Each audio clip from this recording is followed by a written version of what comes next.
Good morning dear students. Indian banking system paper में हम लोग अभी तक डिस्कस कर रहे थे भारत में बैंकिंग एवं वित्तीय सुधार, फाइनेंशियल रिफॉर्म्स कहाँ से थे। नरसिम्हन कमेटी की हमने रिकमेंडेशंस डिस्कस की थी। आज हम बात करते हैं भारतीय मुद्रा बाजार में 91 से कौन से प्रमुख बैंकिंग सुधार कौन कौन से हुए थे।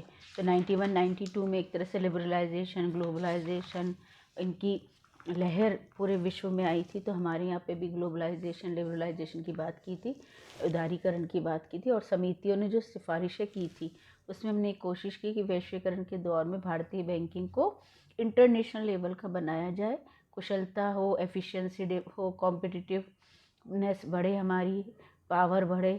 तो ये सब हम करें। तो पहली चीज़ आती है इसमें पूंजी पर्याप्तता मानक लागू किया गया, यानी कैपिटल एडिक्वेसी स्टैंडर्ड्स लागू किए गए, जिसकी हम बात करते हैं।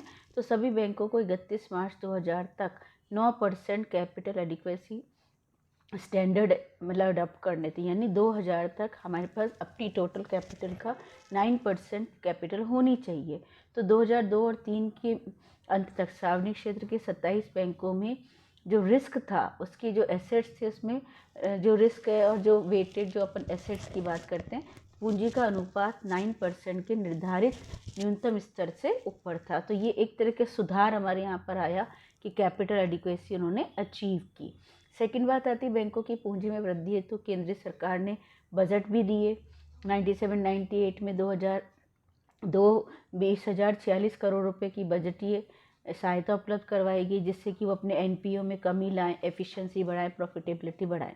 तीसरी बात आती है बैंकों के सावधिक तरलता अनुपात, एसएलआर को 38.5% के शीर्ष स्तर से घटाकर 97 के 25 स्तर के निर्धारित स्तर पर ला दिया। यानी एसएलआर स्टैचुरी लिक्विडिटी रेशियो, जो उनको लिक्विड रिसोर्सेज रखने होते हैं, उसके रेशियो को हम कहते हैं स्टैचुरी लिक्विडिटी रेशियो। वैधानिक रूप से एक अध्यादेश द्वारा भारत सरकार ने आरबीआई को ये परमिशन दे दी कि वो किसी भी सीमा तक निर्धारित कर सकता है। तो रिजर्व बैंक ने 2008 में उसको 24% कर दिया था।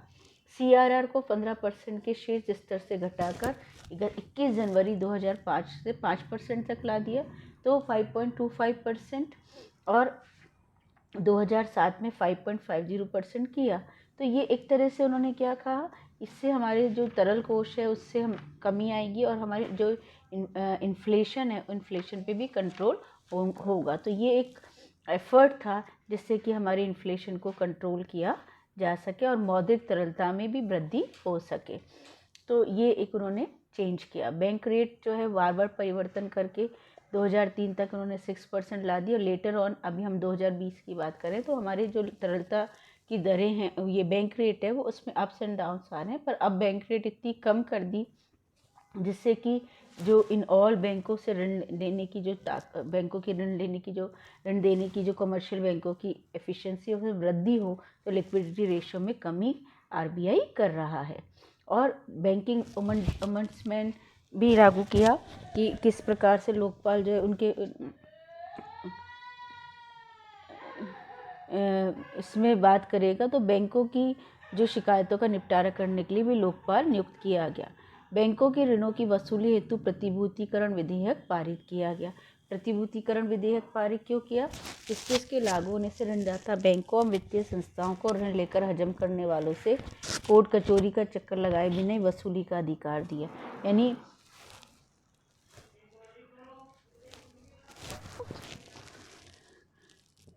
ये इसमें क्या,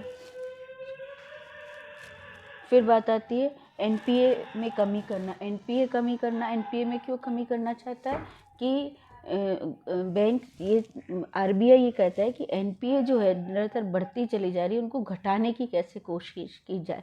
एनपीए यानी नॉन परफॉर्मिंग एसेट्स, जो बैंकों की रिकवरी नहीं होती, धीरे धीरे वो जो लोन होते हैं वो बैंकिंग लोन जो होते हैं वो एनपीए में कन्वर्ट हो जाते हैं। तो किस तरीके से एनपीए में कमी लाए, इसके एफर्ट लगातार हमारे यहाँ पर चल रहे हैं। बैंक बचत खातों पर देय ब्याज दर घटा के 3.5% वार्षिक कर दिए। यानी बैंक जो सेविंग्स अकाउंट है और जो एफडीआर हैं उनकी ब्याज दरों को भी घटा करके बैंक ने कोशिश की कि इससे जो कॉस्ट ऑफ इंटरेस्ट है वो कम हो, ब्याज की लागत कम हो, और बैंकों पर वसूली मतलब बर्डन कम से कम हो। बैंकों में बास्ले लेखा पद्धति लागू करना, बास्ले अकाउंटिंग सिस्टम इन्होंने लागू किया गया। इसका मतलब उन्हीं ब्याज प्राप्तियों को आय का अंग माना जाएगा जो बैंकों को वास्तविक रूप में प्राप्त हुई है। जैसे स्टैंडर्ड आस्तिया, सब स्टैंडर्ड एसेट्स और जो डाउटफुल एसेट्स है, ये जो लॉस मेकिंग एसेट्स है, यानी इनको 4 श्रेणियों में विभाजित करना पड़ता है। तो ये जो और ये बास्ले सिस्टम हम लोग अडॉप्ट कर रहे हैं। सावधि जमाओं की न्यूनतम अवधि में भी कमी कर रहे हैं ये लोग। तो बैंक क्या चाहता है कि न्यूनतम अवधि जो है वो 7 दिन तक हो सकती है। 7 दिन तक के लिए भी हम लोग FDR बना सकते हैं। अंश पूंजी और बॉन्ड से भी पूंजी जुटाने की छूट दी गई है। ये अधिकार दिया गया है कि पूंजी और बॉन्ड से पूंजीगत साधन जुटाने का उनको अधिकार दे दिया जाए। और उधार की न्यूनतम दरों में भी कटौती कर दी गई है। बैंकिंग क्षेत्र में निजी क्षेत्र बैंकों और विदेशी बैंकों की स्थापना, 30 विदेशी बैंक, 22 निजी क्षेत्र के बैंक कार्यरत हैं। पर अभी तो लेटेस्ट तो डेवलपमेंट ये है कि हमारे जो बैंक है उनको कम करके हम लोग मर्ज करने की प्रोसेस चल रहा है। बैंकिंग क्षेत्र में विदेशी प्रत्यक्ष निवेश की सीमा में वृद्धि भी हो रही है। FDI की अपन जो बात करते हैं वो भी डे बाई डे हमारे बैंकिंग क्षेत्र में भी FDI आ रहा है। शाखाएं खोलने बंद करने की स्वतंत्रता भी दी जा रही है। बैंकों के लिए अलग अलग अवधियों के ऋणों के लिए PLR की भी छूट मिल रही है। और कंप्यूटराइजेशन डे बाई डे हमारा बढ़ता चला जा रहा है। ग्राहक सेवा में सुधार की जा रही है। और VRS की इसलिए लागू की गई है जिससे स्टाफ में कमी हो और उसकी जो कॉस्ट है उस कॉस्ट में भी कमी आ सके। बैंक स्टाफ के कार्य घंटों में विस्तार किया जा रहा है। यानी अब जैसे 24 आवर्स बैंकिंग है या 15 घंटे की है, इस तरह से वो बढ़ाते चले जा रहे हैं जिससे लोगों को इसकी सुविधाएं ज़्यादा मिले।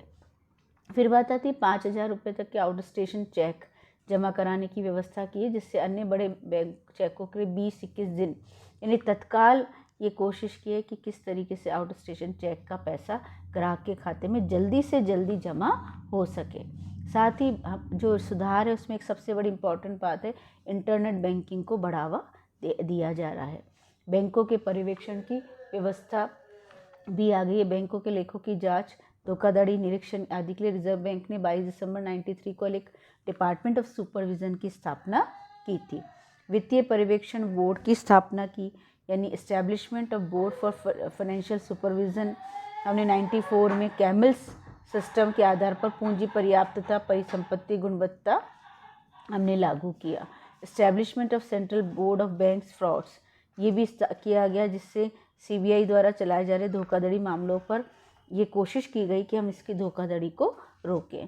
और दोषी ऋणियों का भी डिस्क्लोज़र करना चाहिए, जिससे कि उनको लगे कि हम डिस्क्लोज़ हो रहे हैं तो किस तरह से उनकी सूचनाओं को प्रकट करके पब्लिक के सामने लाया जाए, जिससे कि वो डिफ़ॉल्टर ना हो, लोग बाग ये कोशिश ना करें कि वो मतलब ऋण ना चुकाएं। तो इनको एक सबक देने के लिए भी हम डिफ़ॉल्टिंग बोरोवर्स का डिस्क्लोज़र करने की शुरुआत की गई है। और बैंकिंग लोकपाल योजना, बैंकिंग अमेंडमेंट स्कीम, ये 95 में लागू की गई, जिससे बैंकिंग सेवाओं में जो शिकायतें हैं उनको हम शीघ्र से शीघ्र किस तरह से निपटारा किया जा सके। तो सन 1990 के बाद से जब ग्लोबलाइजेशन, लिबरलाइजेशन शुरू हुआ तो हमारे देश में भी बैंकिंग क्षेत्र में कई सुधार लागू किए जा सके, और जिसमें और भी बहुत ज़्यादा सुधार की गुंजाइश है। डे बाय डे हमारे बैंकिंग सेक्टर में बहुत चेंजेस हमको देखने को मिल रहे हैं।